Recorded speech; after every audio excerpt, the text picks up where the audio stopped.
Nous avons, dans une interview, parlé du régime ivoirien. Certains Burkinabés sont montés sur leurs chevaux et critiqués. Je le dis, j'insiste et je persiste. Nous n'avons rien contre le peuple ivoirien, mais nous avons quelque chose avec ceux qui dirigent la Côte d'Ivoire.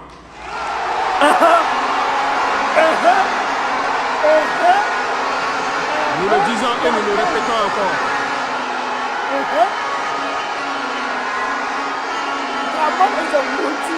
Laissez-moi vous dire quelque chose. Permettez-moi de vous dire quelque chose. Il y a bel et bien à Abidjan un centre des opérations pour déstabiliser notre pays. Personne ne peut le nier et nous vous ferons les preuves dans les jours suivants. Nous vous montrerons des preuves physiques. Vous allez comprendre de quoi nous parlons. Personne ne viendra nous dire qu'au Bénin, il n'y a pas de base française dirigée contre nous. Nous avons les preuves sous la main. 2 bases importantes.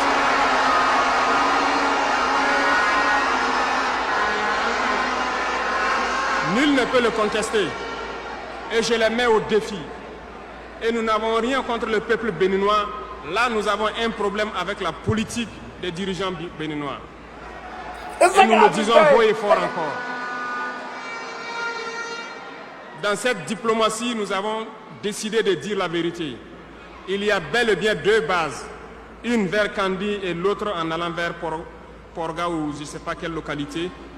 Des pistes ont été réaménagées à plus de 3000 mètres de long. Des avions atterrissent. Les gens équipent et forment les terroristes là-bas. Nous avons des enregistrements audio d'agents français au Bénin là-bas qui se jouent le centre des opérations des terroristes. Ils montent les opérations avec eux. Ils les aident à se soigner. Ils font tout ce qu'il y a là-bas. Nous avons tous les détails sur eux. Et vous ne voulez pas qu'on le dise à notre peuple? On va le dire. Si vous ne le voulez pas, s'ils ne le veulent pas, qu'ils arrêtent de se comporter ainsi. C'est simple. Nous n'avons forcé personne à prendre son indépendance. Si vous décidez de rester dans votre situation, mais ne prenez pas vos pays pour en faire des bases arrière parce que ce sont vos populations qui vont en souffrir après. Et ce n'est pas une bonne politique. Nous le disons par expérience et je le répète toujours. Le Burkina a été une base arrière pour déstabiliser certains pays. Et ce n'est pas bien. Le Burkina a été une base arrière à un moment donné pour les terroristes ici. Voilà le prix que nous payons. Donc, pour prévenir les peuples de ces pays dont je parle, doivent parler à leurs dirigeants et qu'ils arrêtent cette politique parce que ça ne les arrange pas du tout.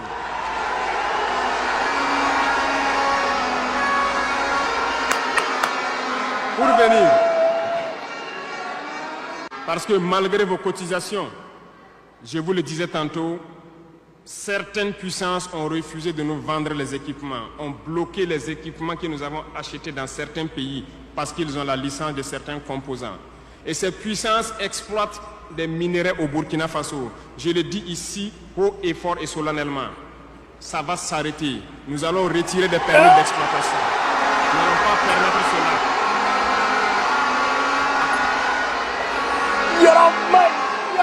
Vous ne pouvez pas exploiter nos ressources et refuser de nous vendre des équipements, faire bloquer nos équipements. Nous n'allons pas accepter qu'ils s'attendent. Nous allons récupérer nos permis d'exploitation et nous allons l'exploiter nous-mêmes.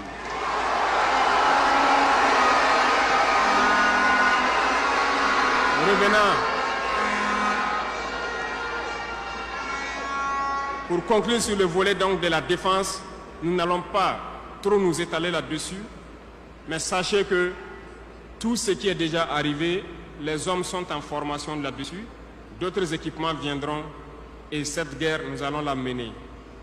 Beaucoup de stratégies ont été déjà écrites et nous les adaptons au fur et à mesure du comportement de l'ennemi. Et nous allons vaincre très prochainement ce terrorisme ici au Burkina et même dans l'AES. À Tombouctou, lorsque nous avons rencontré, j'étais chargé de la sécurité donc de la plateforme aéroportière. Dans les patrouilles, nous avons rencontré des individus qui rôdaient autour. Un de ces individus était manchot. Je lui ai fait comprendre que c'était dangereux de rôder autour de la base parce qu'ils peuvent se faire tuer. Il m'a dit qu'il voulait se faire tuer, il voulait mourir. Et j'ai cherché à comprendre leur histoire. Certains étaient fous, d'autres étaient normaux, mais ils cherchaient à mourir à cause du terrorisme. Ils nous ont expliqué que lorsque les terroristes sont rentrés à Tombouctou, le manchot qui m'expliquait ça, un soir, les terroristes se sont pointés à son domicile. Ont voulu violer sa femme devant lui. Il s'est opposé. Ils sont repartis. Le lendemain, on est venu le pêcher à la maison, l'amener à la place publique. On l'a accusé de vol. On a tranché sa main, on l'a battu. Il est reparti à la maison. Son fils, qui avait 16 ans, qui s'occupait de sa main, ils sont revenus. Ils ont violé la femme. Ils ont enlevé son fils. Ils ont continué à violer sa femme pendant des jours, jusqu'à ce que la femme se suicide. Et ils ont amené son fils, il n'a plus retrouvé son fils. Et lui, il préfère mourir. Voilà pourquoi il marche autour. Le jour qu'une sentinelle va lui tirer dessus, ça lui fera plaisir. D'autres ont connu le même sort. Ils ont été enlevés de chez eux parce qu'ils refusaient que les terroristes touchent à leurs femmes ou à leurs filles. Et le lendemain, on vient les soustraire, on les amène à la place publique, on les battait à sang. Et après, ils allaient faire leur sale besoin. Beaucoup de familles ont été détruites ainsi. Ce sont des criminels, des violeurs, des bandits, des trafiquants de drogue qui sont armés et qui sèment désolation dans nos contrées. Ils ne le font au nom d'aucune religion. Malheureusement, ici au Burkina Faso, certains villages se sont laissés compromettre par ces individus. Je parle en connaissance de cause. En 2022 à côté, j'ai été chercher avec mon unité dans un village parce qu'ils ne voulaient pas que nous restions là-bas parce qu'ils sont en bonne entente avec les terroristes. Ceux qui m'écoutent, ils savent de quoi nous parlons. Plusieurs autres unités sont témoins. Certains villages ont refusé catégoriquement que des FDS foulent leur sol parce qu'ils sont en bonne intelligence avec les terroristes. Nous leur avons fait comprendre qu'il n'y a pas d'alliance possible avec ces criminels parce que c'est eux qui décident du jour où le pacte se rompt. Plus tard, je pense que beaucoup de villages ont compris cela. Lorsque le pacte s'est rompu, ils sont revenus sur les réseaux sociaux pour appeler au secours. Nous y avons été. Mais c'est pour dire, peu importe ce qu'ils viendront vous dire.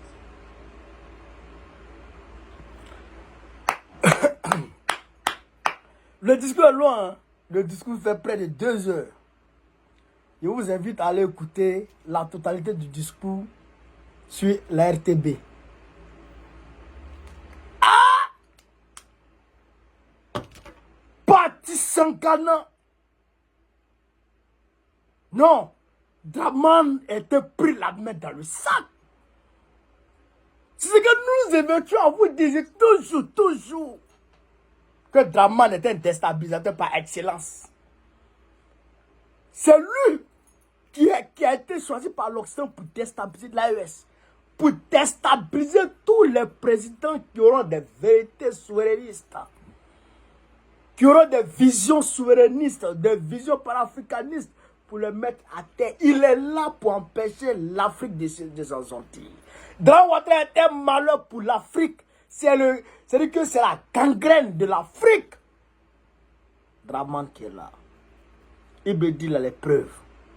Un centre d'opération. Un centre d'opération pour déstabiliser le Burkina Faso. À Abidjan, un centre d'opération pour déstabiliser le Burkina Faso. Draman, mais si tu n'as pas peur, tu n'as pas honte, Tu n'as pas pitié. Il faut craindre quand même les ancêtres. Tes ancêtres là, il faut les craindre. Toi, tu viens de Saint-Dou. Tu es né à Saint-Dou. Tu as fait 4 pattes à Saint-Dou. Tu as marché à Saint-Dou. Tu as commencé à parler à Saint-Dou. Tu es parti à l'école à Saint-Dou. Et le Burkina Faso t'a tout donné. Grâce au Burkina Faso, tu es parti étudier en Pennsylvanie. Grâce au Burkina Faso, tu as été vice-gouverneur de la BCAO. Grâce au Burkina Faso, tu as été ce que tu es aujourd'hui. C'est pas le Burkina Faso qui a fait rébellion pour toi. C'est pas Blaise Compaoré qui a formé rébellion pour que toi sois président. C'est pas les Burkinabés qui sont morts en 2010 pour toi. C'est pas les Burkinabés qui ont pris les armes avec des nordistes corrompus, des nordistes manipulés, je dirais, des nordistes manipulés, et des Burkinabés même manipulés, qui ont pris les armes pour que toi tu sois ce que tu es aujourd'hui. Et c'est ce que tu fais à ceux qui te font du bien. C'est ce que tu fais à ceux qui te font du bien. Draman est un traître, un ingrat par excellence, un démon qui pense qu'à lui, un bonobo narcissique, bouche penchée, yeux penchés, tête coco taillée,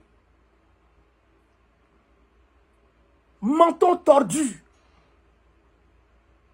yeux apostrophe, André pour grenouille. C'est Draman qui est là. Oh Draman, oh Draman. Mais pourquoi tu es comme ça? Pourquoi tu es comme ça? Qui t'a fait comme ça? Comment tu es devenu comme ça? Qui t'a créé? Il faut venir répondre en commentaire aujourd'hui parce qu'on est fatigué. Viens répondre en commentaire. Qui t'a rendu comme ça? Quand tu le vois, tu vas penser que non, la personne qui est chère dans ce monde-là, c'est ça qu'elle est. Il